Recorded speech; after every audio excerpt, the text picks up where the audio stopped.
Edition of the Buddy Martin Show. I'm Buddy Martin. I want to start it by saying that thoughts and prayers to our country today, our nation. I know it's not popular to say that by some people, but just praying for our country and situation that we're in after the debilitating assassination of Charlie Kirk. I don't care where you stand on politics, whether you're with them or against him or a party or not.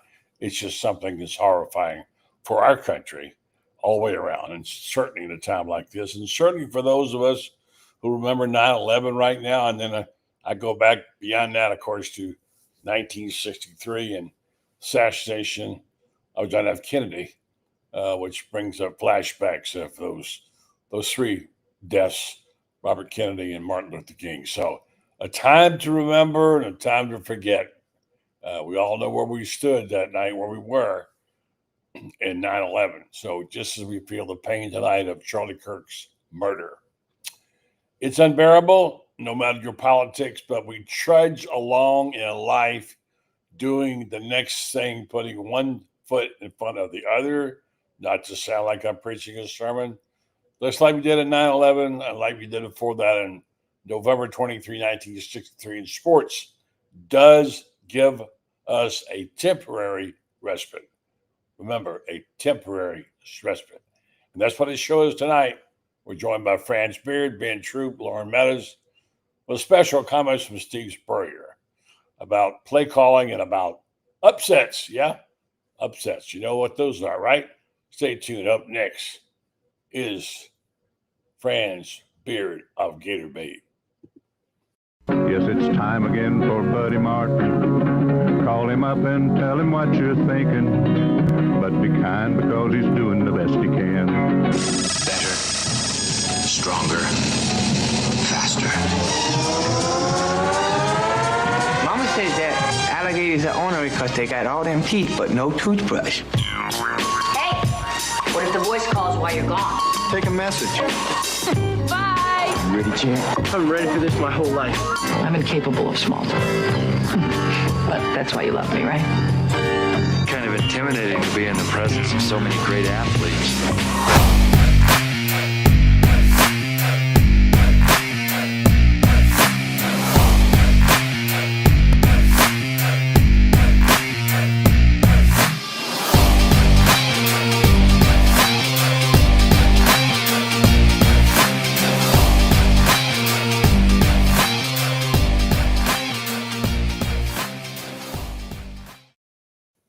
Evening. Welcome to the program. As we speak, there is football on. Don't watch the NFL very much. Appears to be a good game going on right now on Prime Sports. We're looking forward, by the way. Green Bay is looking really good, and the Commanders of Washington, D.C. Meanwhile, college football, I believe Wake Forest is leading North Carolina State 24-14. Someone else is watching can jump on in messages. We always love hearing from you. Yeah, you see right there, you click on and give us your comments. We'll try to get them on the air if we can. Meanwhile, here's a guy we want to talk to. He's got his fedora on tonight. He's looking like a very successful writer and author, which he's about to be, and he is feeling good. Francis, good evening to you, buddy. Hello, Bud Light. You mentioned earlier, I'm like you. I can remember where I was November 22nd, 1963. I remember where I was, what I was doing when James Earl Ray assassinated Martin Luther King, was watching on TV and saw Bobby Kennedy get shot by Sirhan Sirhan because he had just won the California primary. Mm-hmm. Yep. I think with Franz is frozen for a second there. The attempted life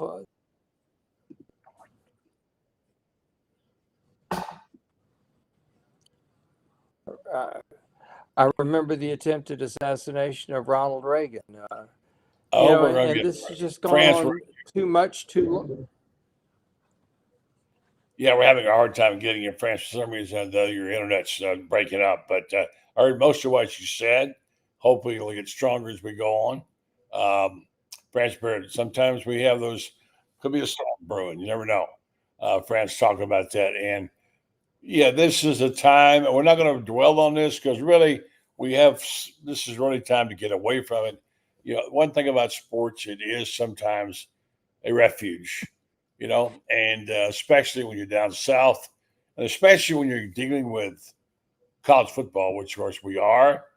And here we are right back in the middle of another emotional tsunami with the Florida Gators. We're going to get into this again tonight in just a moment, friends, and talk about it. I have a tape here with Steve Spurrier, which I'm going to try to get to, talking about upsets. One of the great things about college football, and maybe the greatest thing, is upsets. We've seen a few on both sides over the years. When they're on your side, they're great. When they're against your team, not so great. And that's what we're feeling from South Florida. But friends, let me just put this out to you. I know you're like me. You sort of always hope for the best, and you always know there's a story out there waiting to happen and can happen, and things can go topsy-turvy. Let me give you a topsy-turvy scenario, okay? I'm not, again, saying this is going to happen. For you folks want to, excuse me, be Pollyannish. I'm saying, what about this? I mean, we've seen these things happen before. What if South Florida upset Miami? That'd be big, right? And what if Florida knocked off LSU? That would be big. That would certainly change things considerably. Now, the line on Florida, I think, is down to 7.5. If you can get 9.5, you might think about taking it, I think. And we'll see where it goes from there. But don't you just love the taste of a good upset, friends? Yeah, and here's the thing is South Florida doesn't have to beat Miami, but if South Florida goes down there and goes white knuckles with Miami and Florida beats LSU, all of a sudden everybody starts looking at that South Florida game a whole lot differently. If you're a Gator fan, that's what you got to hope and pray for, because that qualifies as a bad loss the way it is right now. But if South Florida were to go down there and go white knuckles with them and maybe even say spring the upset, it would change the dynamic as far as how Florida is perceived, particularly if the Gators go in and win. And this is a very winnable game for the Gators, and the numbers show it. Clemson has the number 120 offense in America. Lousy Tech has the number 133 offense in America. They played LSU has played two of the worst offenses in the country. So the numbers say that LSU's defense is really good. The numbers also say that they've played two bad teams. So their offense last week, Garrett Nussmeier had 5 times when he got hit while throwing, and he got sacked 3 times as well, and he threw an interception. This was he had 5 passes knocked down as well by defensive backs by Lousy Tech. So what this tells me is, if you go by the numbers, the analytics should say that Florida is in this ball game, that Florida is not going to get blown out by this. And tight ball game, who knows what might happen. Billy doesn't have a great record in tight ball games, but you never know. Neither does LSU have a great record in tight ball games, for all that matters. They are 20-2 at home, but these LSU fans are not. They're looking at this year like this, that this is Brian Kelly's big year, and he better win big this year. If he were to lose to Florida, you look at their schedule coming up, and you can see 2 or 3 losses on that schedule.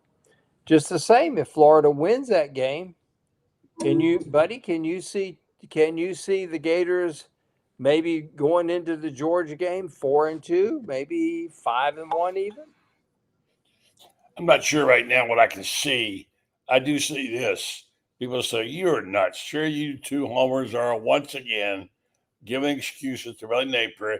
He ought to be fired. He needs to go, blah, blah, blah, blah, all that stuff we've been hearing. And you say, this is never going to happen. Well, let me ask you this. What did you say about FSU beating Alabama? That wasn't going to happen either, right? And this is college football. This is why I love the game so much.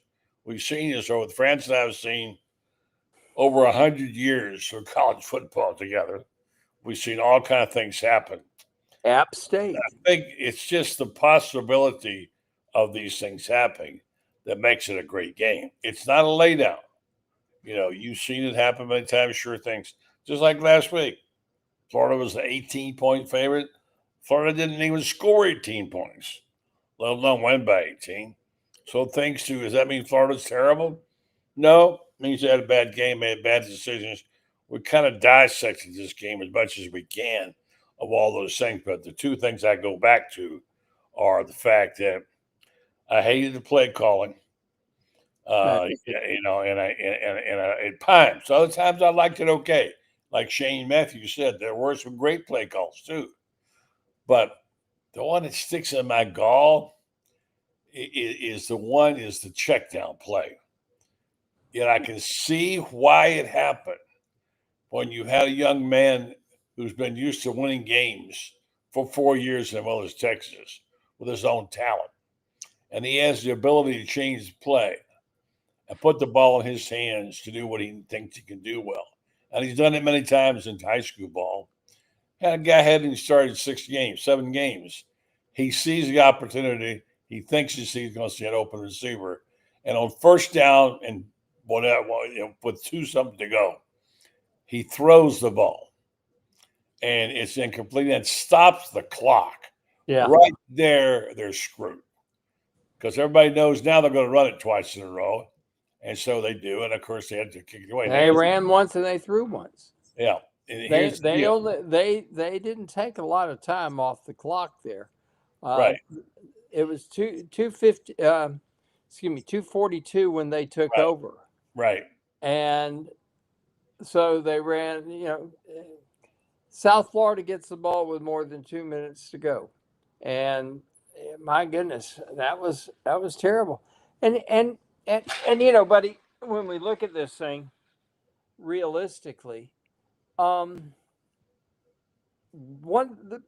the thing that got to me, play calling, I'm used to Billy's play calling. I'm not necessarily saying I like it, but I'm used to it, whatever.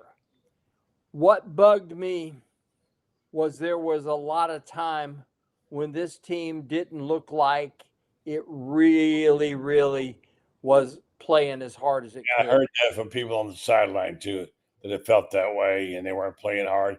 There's a couple of plays that were unexplainable, which I understand more about now. One was the passing the ball, and it was a check down. There was a couple other things that happened. You wonder why. How could they possibly give up that, not be ready for the snap on that long touchdown pass? Well, it makes sense if you listen to Billy, and it was not an excuse. It was what he was saying. He said his players told him that the offensive line of South Florida was moving. They didn't think they snapped the ball. And I watched the replay. They were. It shows that they did. So I can't blame the defensive back if he's basing his moves or his timing on that, and he gets caught because and it wasn't not a well officiated game. I'm not going to blame it on the officials. I'm just saying, although it was the perfect storm, that game now is history. I know it will never be forgotten. It will always sting to be one of those. The stench of that game will last for the rest of Florida football, but it doesn't have to be the end, does it, France? No, it doesn't. Here's the thing: is before the South Florida game, I looked at 11 games remaining, and I thought South Florida was a win. Everybody did. But I looked at those last 10, and I thought Florida could win all 10 games. Florida could lose all 10 games. Nothing's changed with that. Florida could still win the 10 remaining games. It's improbable. Sure it is. Anytime 10-game winning streaks in the SEC are super improbable. But it's highly improbable that they would run the table. But they're capable of it because there isn't a team they can't beat. Could they do a reverse? Ask you a straight up question, Franz, and be real honest. I know you will be. If you look at what's ahead for Florida right now, the impossible task they've got and the schedule they've got and how badly they played, and you look at where they were last year when they were 4-5 with those games left, and he was a dead man walking. Which was the worst scenario? Last year. This year's the worst scenario. Do you think it's worse? Yeah, because it's harder. Well, you look, you got your next. You got the number 3. You're playing number 3 this week. You're playing number 5 next week. You're playing number 7 in 3 based weeks. on that, you're right. It is, but the likelihood of it happening is much greater this year than last because we thought they were for sure not going to win any of those games. Well, last year we didn't think they would, and that's what I'm saying. I've talked. Goodness, I've spent this week on the phone or else answering text messages with people telling me that either we're going to rebound and do well. A small minority believe that, but a majority of people trying to debate on when we fire Billy and who we get to replace him. And I answered everybody the same way. Are you going to feel a little foolish if the Gators go 7-3 the rest of the way? 7-3 would be an 8-4 record. Pretty darn good considering that schedule, wouldn't you say? Yeah. 8-2, that's 9-3. You probably make the college football playoff with that schedule. You probably make the college football playoff. So 9-3, they could do it. Now,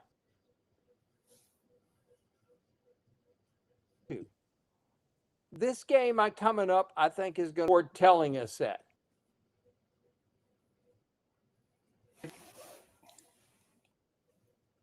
Franz is breaking up again. Franz, you're breaking up again. While we get that straightened out, we're going to let's go and see if we can and read a couple lessons. And Ben Troupe joins us just a minute. Get you back. From Tony Parmenter, I listened to Coach Napier's call show on the radio. He was at Miller's Ale House. A fan asked if 01 struggles, if DJ struggles in the game, would he be put in Trammell? And he said no. Did not hear that, but perhaps some of you other people did hear it. Let's see. George says, I think Gator Nation cares if we lose. I don't think Gator Nation cares if we win or lose anymore. We give up now. If we win the next 4 games in a row, we'll start caring again. Well, I know that's natural. It does happen when you don't win. Let's go back to see if we can get, first of all, see if we can get Franz. Then we'll see if we can get Ben. Franz's internet's acting up on him tonight, I do believe. Let's see what we can do here again. This is the difficulties of being on the air. Francis, are you there? Can you hear me? I hear you. I heard you the whole time. Yeah, we couldn't hear you. You were breaking up. Yeah. This is the strange thing about this season, and I realize we're only 2 games into it, and if South Florida goes down there and goes white knuckles with Miami, I dare say that people really, really need to take a look at, and Florida wins, of course. Let's say that Florida wins. All of a sudden, it does change the way we look at things. It's still early in the season. There are still 10 games to go. There'll be 9 more to go after Saturday night. Win this one, this team has got to come down to one basic idea. Every week is a one-game schedule because you're playing for your coach's life. You know, one-game schedule. Okay, you win this one, you get to go to the next schedule. And I know people say, well, the loss to South Florida was embarrassing. Well, what happens if South Florida almost beats Miami? Are we still going to say the same thing? Are you still going to be embarrassed? I don't know. I'll think a lot better of South Florida, and I might not think so badly of the Gators if that's the case. All right, let's bring Ben in here. Let me tell you about our sponsor as well. Our good friends over at Meldon Law doing great things. Be happy to be out there and see them again soon. We'll also be over at Spurrier Grill Grill soon. And Franz Beer is going to tell you about his book, which is going to become reality, The Golden Year. It's going to be a terrific book. I've read it, I've seen it. Carlton Reese has got it edited, and that book will be out, published in about 4 weeks. Franz Beer will be appearing in a neighborhood near you doing book signings. Maybe we'll get up in Savannah and go see Ben Troupe, another noted author. We have many noted authors here. So, yeah, so the folks over at Spurrier Grill and they're good friends at Meldon Law doing great things. I know Jeffrey's back in town. He's still glowing after that championship, and he wants you to know he's also in business.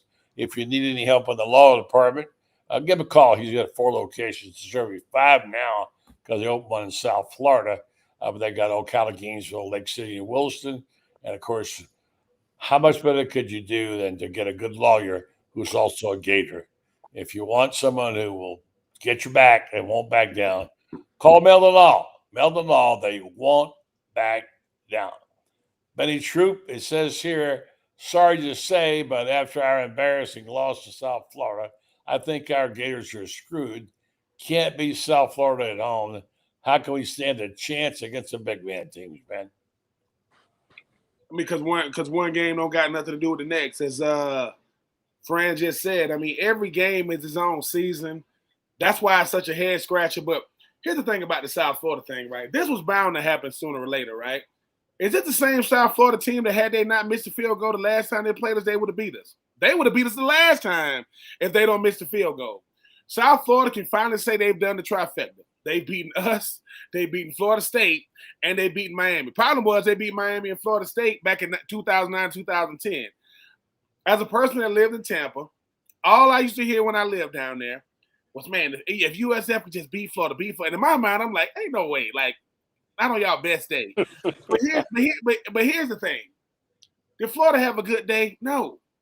Did Florida play their best? No. But did Florida have chances? Absolutely. You mean to tell me we got the ball under 3 minutes to go on our 40 going in, and we do nothing with it? On third down, we try to throw a deep ball to Vernell Brown and went through his hands. Then we get the ball back again, and with a little over 2 minutes, we take 10 seconds left off 10 seconds off the clock. That's not good clock management. Even if we're going to give the ball back, it's stuff like that. But we lost. Has DJ Lagway played his best? No. Has the defense played their best? No. Has the team played its best? No. Did we get away from the run game, which I'm still trying to understand why? Yes. But this is what we got. I mean, unfortunately, the last 4 years with Billy Napier, we have been consistent at being inconsistent. And I put out a post on X. I'm just talking about, people think I work for Florida now. They think I work for the UAA. They think Billy Napier be sending me text messages saying, Ben, I said, look, I'm just saying, breathe a little bit. I am just as frustrated as y'all. And this thing went crazy, friends. And buddy, people going, I got more comments the last week than I probably got since I've been on X, because everybody got an opinion. And all I'm going to say, I'm going to keep saying this. Not that I feel as though I should have to. Nobody wants to win more than the players. Nobody does. I know sometimes looking at it, you know, we think, oh, they don't want to do this, they don't want to do that. I'm going to say this. Recruiting is not coaching. Billy Napier is an incredible recruiter. He's one of the top recruiters in the country. That's not coaching. And just because you got the players, they still got to run the scheme. And I'm not saying there's anything wrong with the scheme outside of the fact that Billy Napier is the head coach and he's going to be calling the plays. We got to live with that. I don't know if it's going to be any more nuance to it. I don't know if it's going to be any more creativity to it. But DJ Lagway missing as much time as he missed in the spring, it's showing. He hasn't played football in a long time, and I think he's going to get right. I think he is. And yes, I'm very, very, very, very optimistic. I have no reason to be, but I also have experience in it. I did go from Coach Spurrier to Ron Zook. I did go from Rex Grossman to Chris Leak and Ingle Martin. And there's nothing wrong with those guys that I played with, but it's going to be a transition. DJ looked real good, right, in limited time last year, and we thought it was going to be an easy transition and carryover. It just hasn't been. But we're either going to learn a lot about ourselves on Saturday night or not, because I will say this about Gator Nation. We are very, very spoiled. We are very, very, very, very temperamental. And we are quick to jump off the ship. And the thing about it is it's going to be a long season regardless. I get it. But you got to give them time. You really, really do. Let me tell you something. Nobody is more frustrating than a person who has no bearing on the games anymore. My wife asking me, what's wrong with you? I got to keep lying and saying nothing. Ain't nothing wrong with me. Why you keep pacing? Why can't you just be still? Because I'm like, oh, my God. It's like going back to the Muschamp, McElwain years. You just every game, like, God, dude, it's like just let the game in. Why we got so many night games? Like, what is that about? Just get it over at 3:30 so I can enjoy my freaking Saturday.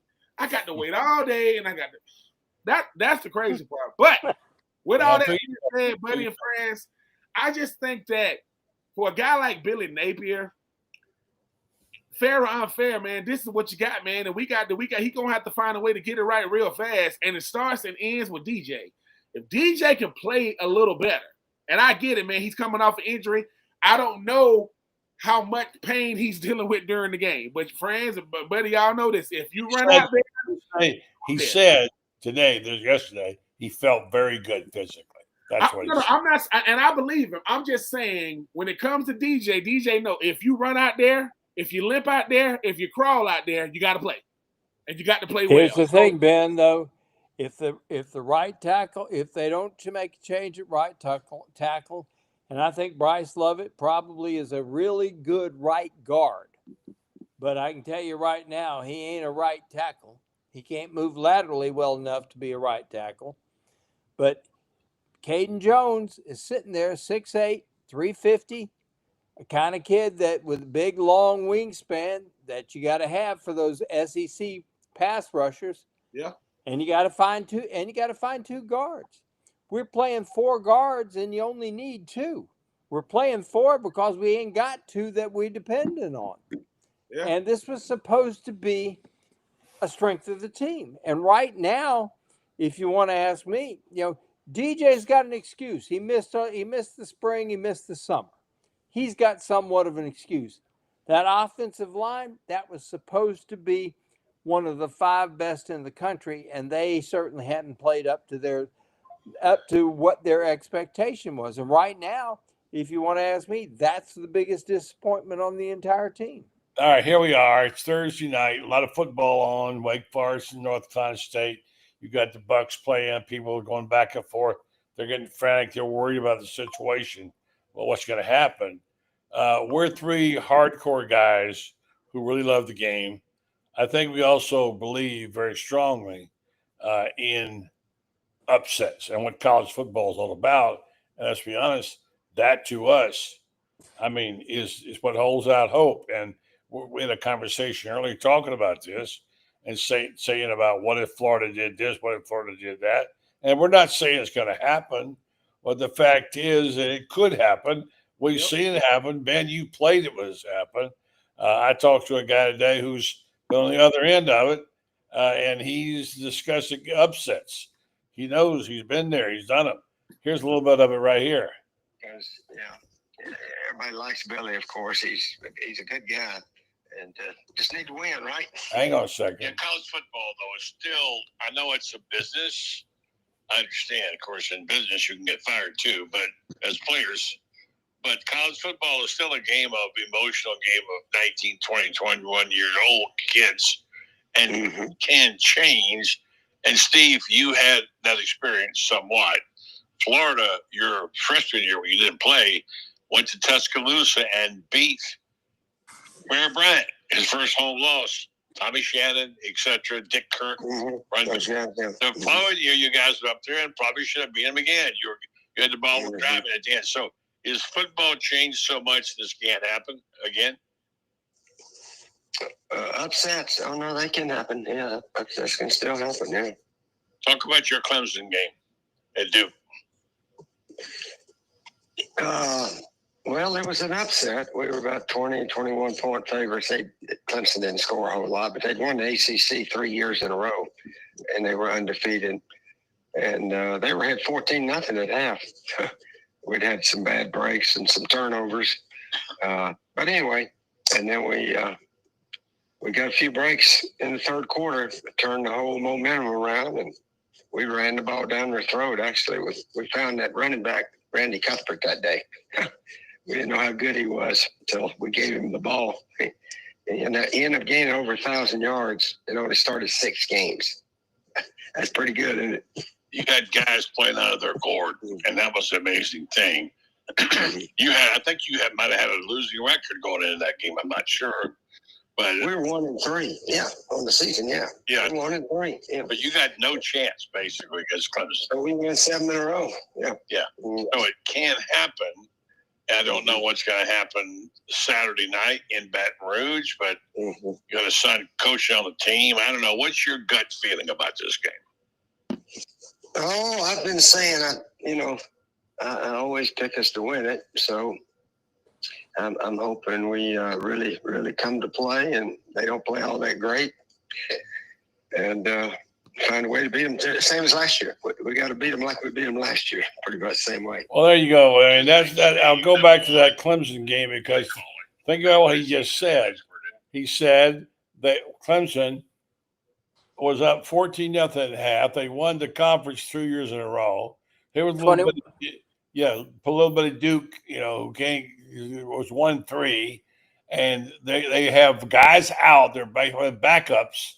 They go out there, and these guys play out of their minds, and they beat Clemson. And Steve says, until this day, had he not beat Clemson, he would not be the Florida coach today. So I agree. Guys, right? I agree with that. And you look at what happened. One win all of a sudden, and they win the next 6 after that. That was a good football team that they beat. And, you go on a 7-game win streak because of that. So it can be done. The probability of it is not great. Yeah. But the probability in college football, period, is not a lot of people go on 7-game win streaks, period. Yeah. Nobody does. So can it be done? Yeah. But Ben, as you and I both have said, it's got to be a 1-game season. You play this, okay, you move on to the next one. And when your back is to the wall, you have no choice. You cannot look ahead. You can't look ahead till tomorrow because you got to get today taken care of. I mean, even when it comes to practice, you can't look ahead even to tomorrow. Yeah. So, and I'll throw something else at you, buddy. 1992, Florida goes to Mississippi State, gets beaten badly. Shane's mom had died, a lot of things like that, but there were a lot of things. Florida was written off. The Gators come back. They made it to the SEC championship game that year. Could have been probably. I think Shane probably still thinks they should have beaten Alabama. I think they should have. It was a close call, but they ended up winning 9 ball games that year, and that was a season that everybody wrote the Gators off. Now I realize the difference between Steve Spurrier coaching and Billy Napier coaching. Spurrier's a legend. Billy is for the Billy. Everybody still thinks of him as Sun Belt Billy. Great in the Sun Belt, but not so great in the SEC. And folks, he is within 2 games in his 4th year of losing as many games as Steve Spurrier lost in 12 years at Florida. Yeah. Let's bring Loren in here for perspective, because we sound like 3 guys who just re-drunk the Kool-Aid. All we're saying is we're trying to point out, if you know football, you know things happen. And here, Mr. Bassman says this program's been reduced to hoping for massive upsets against SEC teams we used to work. I can't believe what I'm hearing. It's football. I'm sorry, it does happen. I don't excuse what happened Saturday night, nor am I predicting they're going to beat LSU. If you know football, things happen all the time. We're 2 games in. I don't know what's going to happen. They could get blown out. Nussbaum could throw 8 touchdown passes. But I always like the probabilities and possibilities, Loren, of what could happen. Yes, sir. I mean, they could go out and win by 2 touchdowns. They get beat by 40. I mean, I think that's the thing that where you go with this team is under Billy Napier, you just don't know what to expect. That's the big thing is you don't know what team will show up.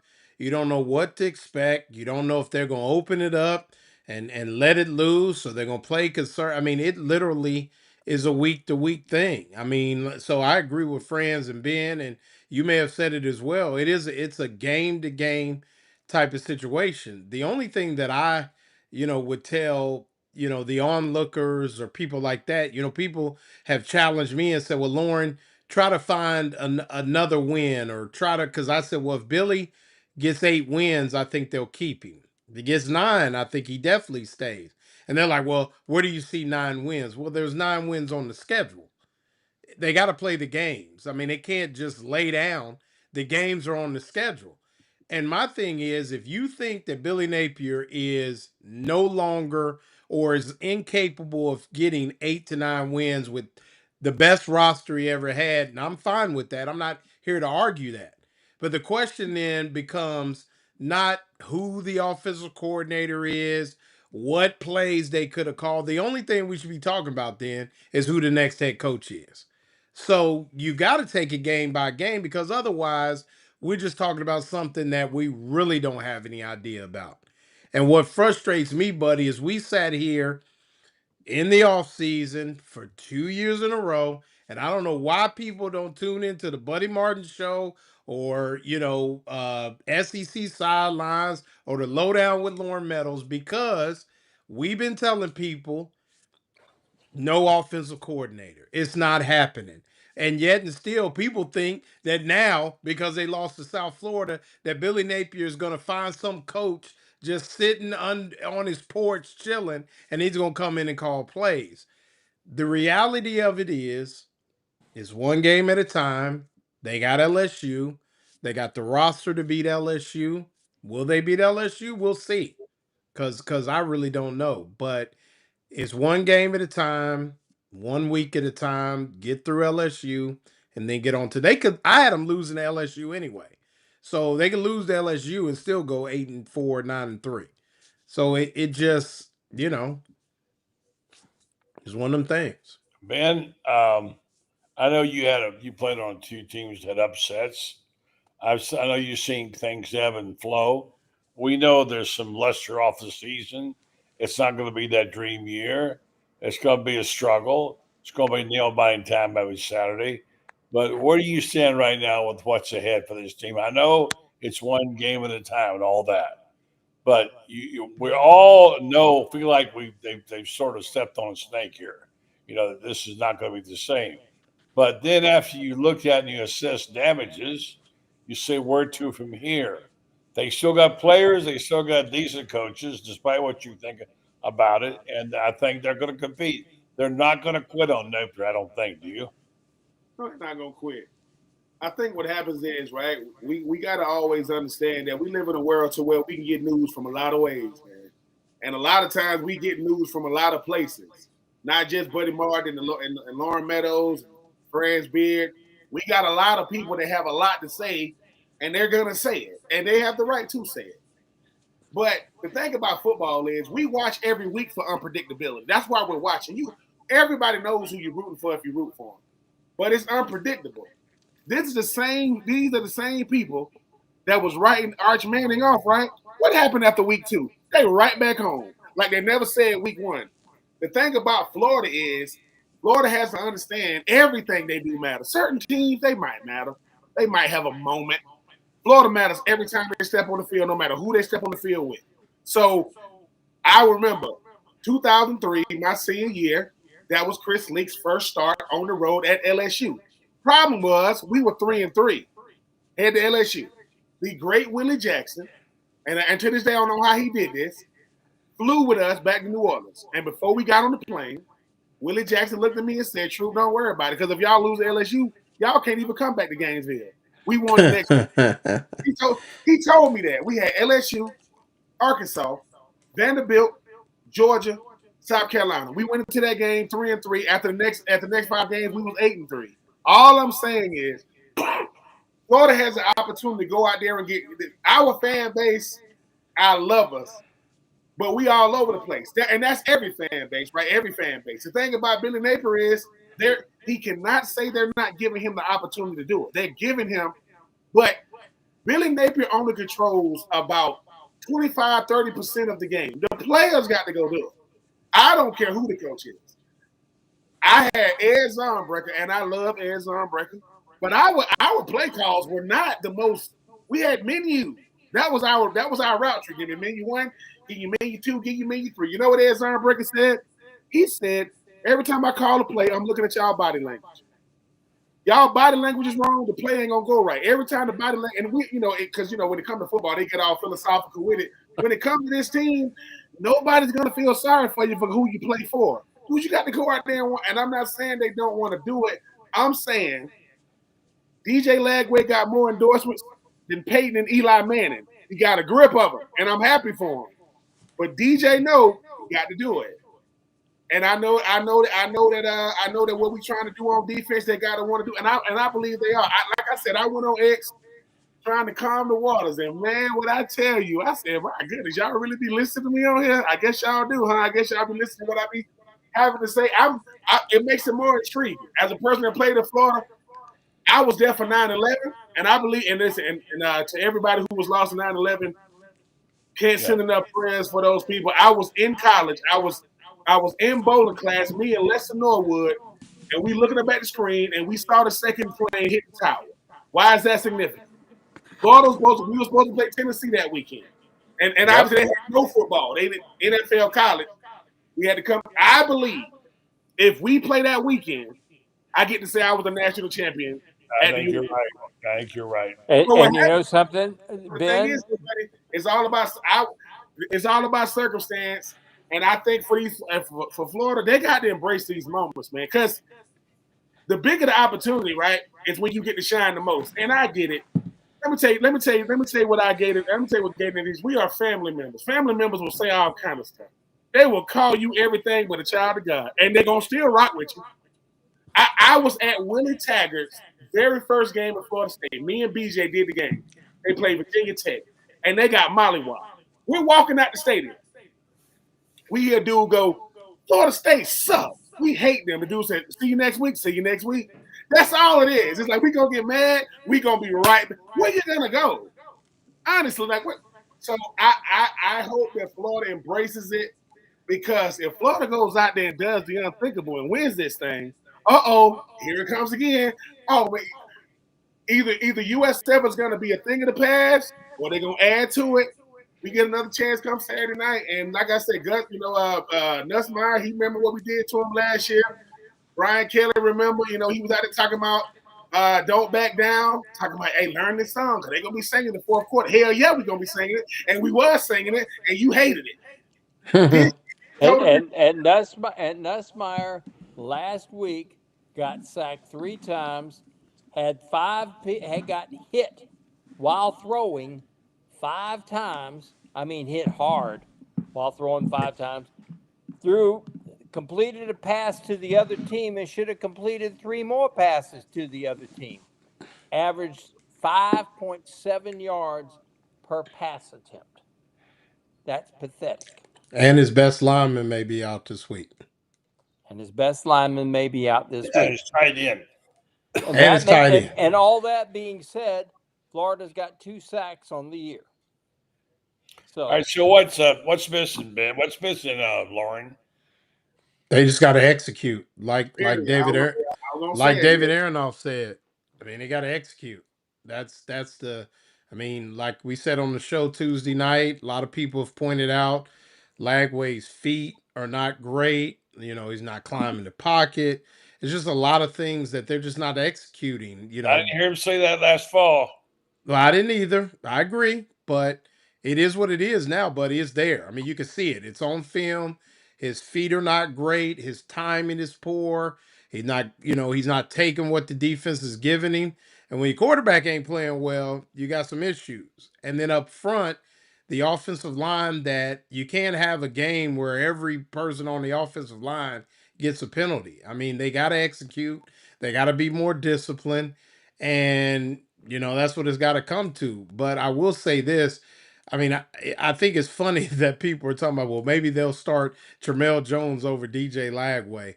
Let's not confuse a sample size against LIU to somebody who has proven it in the SEC. I mean, he has. DJ Lagway will have the opportunity to work it out probably the entire year because I think he deserves it. But they got to be better. And that's the secret sauce. They got to be tight on defense, got to get to their rush lanes, got to stay, got to get the quarterback down when they get a chance. They got to create some turnovers, and then they got to execute at a high clip. And that's what the players can control. What's that? Do me one favor, please. When 13 is back there, give him the ball. Yeah. Okay. Right. Yeah. Gosh. But they got to execute, buddy. Well, I know, but they executed. He got 57 yards on the first drive. Right. Yeah. And then he went to the protection program. I mean. But you know what? He had 11 carries for 28 yards the rest of the way. Yeah, well, they figured out. It's funny because I've talked to some people who are very close to the USF program, and their defensive linemen and linebackers say they knew after the first quarter, they knew every single play. Listen, everybody knows the plays. Well, Franz, we were there. But you can know the plays, you still got to execute them. I agree, buddy. But Franz, you remember the question I asked him, right? Yeah. Billy Napier. I said, does Lagway have the ability to check out of what I would consider, and Ben, a bad run play? A bear front, or where you got, you run an inside zone into a bear, or you got, too many people to this side. Can he run outside? And he didn't give me an answer. So, I mean, that in itself, I will give the offensive line and Boss some grace, because I think in the second half, they ran some really bad plays into some really bad fronts as far as the run plays. You know what he said? He said he told Lagway he had the keys to the car. Well, then I'd be changing a lot. Don't give me that, coach, because I'm about to get it. Yeah. I mean, that third and fourth play before, if they would have ran outside zone, Jaden Boss still be running. And I don't know why that was when I'm looking at it and I'm like, they're in a bear. And I'm like, I was telling the guy before, I was like, why would he run that play into that front? And the guy was just like, I said, I don't get it. Like, it's like this is supposed to be some high flying, exciting offense with a Heisman Trophy winner or candidate in the mix. And it's just blah. So I don't know. Ben, it's not so much the play you call, but when you call it. When you call it. Yeah, but the thing is, if Billy Napier said that he got keys to the car, which means he has the opportunity to go into the line and check out of it, all right, okay, I can respect that. But then it becomes, all right, what does he have the opportunity to check to, though? What is he allowed to check to? Because when someone says that, it's like, oh, man, he has the opportunity to check. Yeah, but if we just going to check it and run to the left, we was going to run to the right in the same front, it doesn't matter. I'm talking about do I have the ability to go easy? When you see guys moving around, now that's going to force the defense to get out. But if he just checks and nobody moves, the defense like, well, all right, so they're going to run it to the left side. I think the thing is, though, Billy Napier did say something when he said that, though. If DJ Lagway does have the opportunity to do it, I want to know, okay, they're not going to tell me, but because what you get to check to has a lot to do to it. So, example, if we had Tampa and they say, give me Tiger, give me use zip, twins right tight, halfback, slow swing left, check, H2 slick. Which means if they in cover 2, we finna run the halfback slow screen. If they go to cover 1, we finna run. I got a deep over. But here's the thing.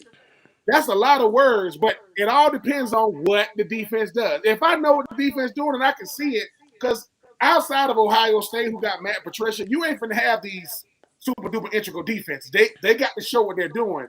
Once DJ sees it, does he audible out to something? Because I think the thing about Billy Napier is when he says that, that's saying a lot, but you're still not saying much. He has the ability to audible. Audible to what? Because anybody that runs into a bare front, that's not football. That's timeout. Timeout. Because we don't got that's what that is. I don't care who you are. If we run into bare fronts, Ball is an incredible running back. So was Adrian Peterson. So was, in the name Reggie Bush. They're not getting yards on a bare front when you're running right into it. You're running right into a bare front. Right. And the guard got whipped on that. So it's because what you think other teams gonna do, buddy? Until you can show that you can stop something, defense will switch up what they do. Hey man, let's just do this if they're gonna run that. So I'm not saying that's what's gonna happen. And what I was trying to get at was for him to say to me, well, yeah, when he came to the sideline, we talked about it, and he knows now that. That's what I still haven't gotten that, and that's what I was. Loren, he's not going to tell you stuff like that. Why wouldn't he tell me that he and DJ were discussing? Because he's not the kind of coach that tells you stuff like that. He just doesn't. I mean, you may not like it. No, I didn't say I didn't like it or not like it. I'm saying 4 years, but he's not going to tell you that because he's Nick Saban. He ain't going to tell you. But he did, though. But he did say he has the ability to check, because the one thing about college football that people don't keys to the car. These offensive coordinators, they be talking to this quarterback almost until I don't think they cut the mic off. I think they're talking to him. Have to. Well, I will say this. I will say this. When it comes to 2 minutes and 40 seconds left, and you're on your 40 going in, and you run and play on third down, you try to run a go route to Vernell Brown. He could have caught it, went through it. It's stuff like that. And like I said, you get the ball back and you take 10 seconds off the clock. You lose the game, but it's stuff like that. Clock management has out of time. Each other gets 1 minute. I'll start with Franz. All you get is 1 minute. You got to be quick about how soon will you know what kind of game Florida's going to play and what will tell you that they're on the right track. France. I think we'll know no later than the end of the first quarter, because a lot of things can happen in that first quarter. Tonight, for example, Wake Forest Gump and North Carolina State, the opening kickoff got run back for a touchdown. And stuff can happen early on. But by the time you get to the end of the first quarter, teams have settled in and you got a pretty good idea who's playing and who isn't. If Florida's getting a pass rush on early, the Gators are in the hunt. If they don't get any pass rush and Nussmeier can throw, we're in trouble. Ben, 1 minute. I think for me, it's very, very simple. If I can see those safeties in the screen like they got 9 in the box, that means they do not respect that. That means they're going to take the run away and they're going to force us to beat them throwing. If I cannot see them safeties, that means somebody's got the ball either caught on them deep or they've thrown it on them deep, because they're going to have to get them safeties to back up, even if we got ball and company, because even though we had a good game against LIU, right now they think, hey, man, we stopped BB3, Trey Wilson, he going to hit you in the slot. I don't think they don't really respect nobody going deep, even though we got guys that can do it. So those safeties, where for LSU, if I can see them getting closer and closer and closer to the line of scrimmage, that means, hey, dude, we think all they got is a run game, because even though Billy Napier said that DJ Lagway can check out, I don't believe him. Because you know what? If he ain't checking out, he is taking the play out the huddle and just running it, regardless of what he sees. So I'm going to be looking at those things from LSU. Okay, good. And by the way, Wilson only half the firm is playing. Loren, what do you know about what's going on and what Florida's going to win or not? What is Harold Perkins doing? Where is Harold Perkins at? I agree with Franz. After the first quarter, is Harold Perkins just a guy in this game, or is he affecting the game? Is he affecting DJ Lagway? Is he affecting the run game? If they are able to keep him kind of at bay, I think the rest of the group is a little pedestrian. I know a lot of people talk about Whit Weeks. I think Whit Weeks is, and maybe here's bulletin board material. I think he's an average SEC linebacker. You know, when you talk about, you know, some of the guys that they have. But if Harold Perkins is opposing his will, moving around, affecting the game, and it's a 14-0 ball game after the first quarter, we in trouble. All right, 5 seconds apiece. I'm going to give you 9.5 points and give you $1,000. What you going to do, Loren? Bet to cover. You bet to cover. Franz? I'll take the points. Take the points. Ben? I'll take the points. I think I'm going to take the points too. Just got a feeling about it. We'll see. Guys, great job. All right. Here we go. It's going to be interesting. Should have gave me 1,000 last week. I'd have took that too. Okay. You can take it to last week. I'd have took that in a minute. All right. Great job, Franz. Thank you. Loren and Franz, tomorrow morning, don't forget, on our show, brought to you by the Panhandle Gator Club with Rob Dotson. Franz will join us. We're going to talk about the new book. That Todd, what's that guy's name again? Todd Golden. Golden Year. Pretty good basketball coach. It's the Golden Year. Hey, did you guys hear the best basketball being played on Saturday? They had an open scrimmage and Will Richard and Walter Clayton were there. But that was fun. Hey, all right. just remember this, folks. Gotta go, guys. We're a basketball school. All right, great job, guys. Thank you. All right, good night. All right, there's our usual Thursday night panel. I want to be sure to tell you folks about our sponsors who do a great job. And they're folks that you're going to want to know about. If you don't like your MRIs right now, I got an answer for you. Go to somewhere where they'll be able to help you out and help you get a larger MRI cage. They can also make for you an appointment at nighttime if you can't do it during the day. You go in, Titan MRI Imaging, 3 locations to serve you, 2 in Gainesville with Park Avenue and the Millennium Center, one in Lake City serving all of Columbia County, and Valdosta, Georgia. Titan MRI Imaging offers same great customer service, accept insurance, and you can go through a convenient self-pay program. Titan MRI offers MRIs, CAT scans, X-rays, and ultrasounds. Easy scheduling with lots of options, including evenings. Titan MRI, it's your choice. Thanks to our sponsors tonight. Thanks to our guests tonight. Have a good weekend. Don't forget tomorrow morning at 11 o'clock Eastern Time, we'll have the Panhandle Gator Club show. Tell you about what's happening up here in the Panhandle. They love their football up here too as well. So it's going to be fun with my buddy Rob Dotson. And we'll tell you about our life up here. It's a pretty good life, all right? So have a good night, folks, and we'll catch you tomorrow morning.